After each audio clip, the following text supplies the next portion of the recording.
Hello, it's Steve from Alaska Volkswagen Adventures. I'm sitting here on a gray, gloomy, overcast day. It's finally spring in Alaska. I think tonight will be the first night we haven't had below freezing temperatures at night this year, so that'll be a nice change. Been hit up quite a bit here lately with a lot of questions, about where the channel's headed, what I'm doing, upgrades and stuff like that. So I figured I'd take a few of the comments that you guys have asked and answer them for you. So first one here I got is, how's the engine running? It's running pretty good now. I've given it a full tune-up. Found that my major issue that I was having with the engine cutting out and doing all of what it was doing probably was a bad spark plug wire or two. I at least had one that I could see was arcing at the side, and I had one that looked like it was real close. I'll try to insert a picture at some point here.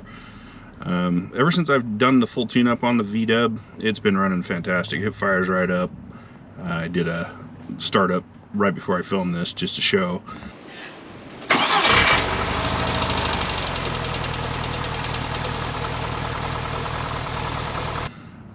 So yeah, it's been running good. I haven't had any complaints. I've put about 400 miles on it since I did the tune-up, and it hasn't missed a single time, where before it was I was lucky to make it to the grocery store down the street. So that's where the engine's at right now. Seems to be running good. I'm pretty happy. What's my next immediate upgrade that I'm going to do to the Syncro? I've got lift springs and Fox shocks that I'd like to get on it. They're sitting in my living room. I've got boxes and boxes of parts. I've got disc brake kits for front and rear. I've got a ton of parts I need to get on it, but I've been kind of limited. I have an old military injury on my shoulder that I've been dealing with for the last year. I had surgery last spring, and actually last January, and that's been kind of hampering me here lately.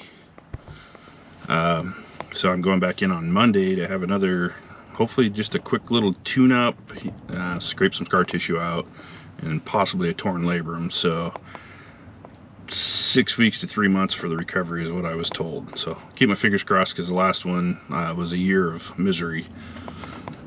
Let's see, what's the next? Why did I choose a vanagon?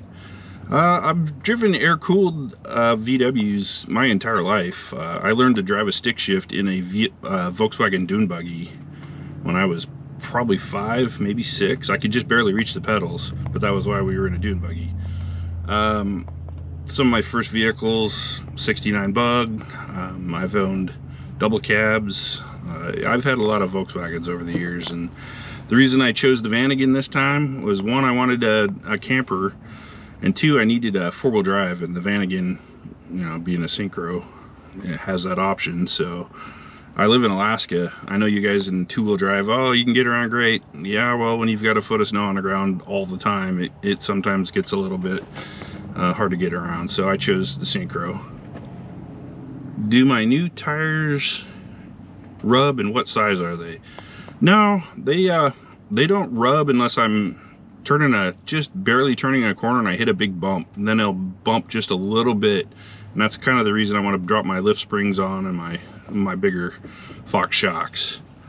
The tire size, I went with the Toyo AT3s, just because I can get them here local at my local shop, and all the rotations and air checks and everything else is all free. So they are a 225 70 R16, and they fit right inside the wheel wells. I don't have any issues other than when I'm hitting a big bump, it will just kind of bump a little bit in the front end.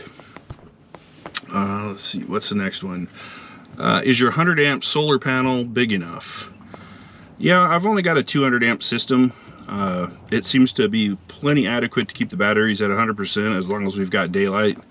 So far I haven't had any complaints. If I'm not driving around, I haven't drove around a whole lot in the last few days, but it keeps my batteries topped off pretty much at 95+% all the time, and I've got the refrigerator in here running full time.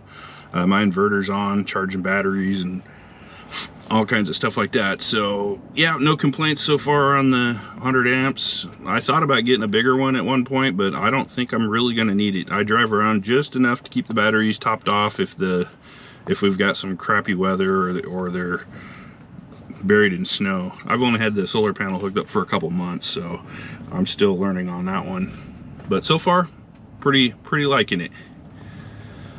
Let's see, how's my Engel fridge powered? I've got it plugged into a cigarette lighter that I installed. Let me show you where I've got it here. And I installed it right here in the back corner of my Vanagon Life center console. And I've got that directly wired into my 200 amp hour battery pack. And like I said, that's all ran off my solar or the DC charging on the van. I love that little fridge. That thing keeps stuff freezing cold, but it's a totally adjustable. I've got it set where all my drinks are really cold in there. So very happy with that. I know when I put the cigarette lighter in right there, total pain in the butt. It took me probably an hour just to get the hole drilled and then get the plug wired up into it. Took a lot longer than I expected. I figured that would be a quick 10-minute job, and it really wasn't. What are my plans for the van again? Well, kind of hoping later this year to go full-time in the van for a while and just go do some traveling, explore around Alaska quite a bit. This state is endless. It is such a big state, and there's so much to do here, and really kind of depends on how my shoulder is, what the adventures will end up being. I've just did a little prospecting for gold at the rivers. Let me show you the Kenai River. I'm parked at the front of it. The rivers are just now becoming ice-free, but a lot of the smaller rivers and places and creeks and stuff that I gold prospect are still under several feet of snow or several feet of ice. So looks like it'll be another month before I get to go do any real gold panning. I like to do a lot of mountain biking. I do a lot of hiking and hunting and fishing and stuff like that up here. It's just kind of what we do. I've got rafts and all kinds of stuff that are just really shoulder dependent at this point, but there will be a lot of fishing videos and stuff coming too. Let's see. Oh, here's another one I get pretty often. If I drive up to Alaska, are you available to meet up? Yeah, absolutely. If my schedule's free, I'd love to meet up with people, especially if you're driving an old VW. Even if you're not, let's meet up. The problem is most people don't realize what a big state Alaska is. You can go to like Juneau. I think I'm 1,500 miles from Juneau. So that would be a little bit out of my range, but if you want to meet up between Anchorage and the Kenai Peninsula somewhere, I live down on the Kenai Peninsula, so hell yeah, let's meet up. If nothing else, we can camp out. Let's see, are you sponsored by anyone with the stuff that I've installed? No, I've fully purchased everything that's in my van currently. Like I said, I've got boxes and boxes and boxes of stuff that either I haven't installed yet and I was just waiting for warmer weather. Most of it, that was the big thing, is unfortunately my Vanagon does not fit in my garage. So when it's 20 below zero, I'm not a real big fan of turning wrenches outside. Oh, I just saw my first mosquito of the season. Get off my van. That's not good. Anyhow, no, I've fully purchased everything. Let's see, I think that was about the main ones. I got a couple others, but if you got more questions, feel free to ask. I don't mind answering questions. I generally get on the internet once a day or so and just kind of look around. And at this point, if you haven't subscribed, please hit the subscribe button. It'll help the channel grow, and it'll help me bring better content to everybody. Bonus questions. I also, yes, I have finally seen some moose. I was at my buddy's house a couple nights ago. We were barbecuing, and I did see a moose. He had a cow in his backyard, so I took a little video of that. I'll show that here. Moose do exist in Alaska. They're just rare. Big old cow.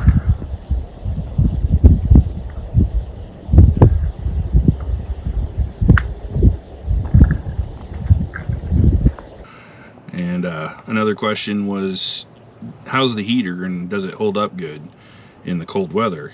Yes, my diesel heater that I installed, which I have a video on, kept up great. I mean, I slept clear down to 30 below 0 Fahrenheit, and that was chilly to say the least, but the van stayed plenty warm inside.